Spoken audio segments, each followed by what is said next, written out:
నష్టములో నా తోడు ఉన్నావు, వేదనలో ఆవేదనలో నా జంటు ఉన్నావు.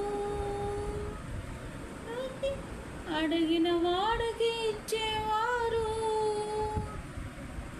వెలిగిన వారికి దొరికేవారు. అడిగిన వాడికి ఇచ్చేవాడు, వెదిగిన వారికి ఇచ్చేవారు. తట్టిన వారికి తలుపును తెరిచేవారు.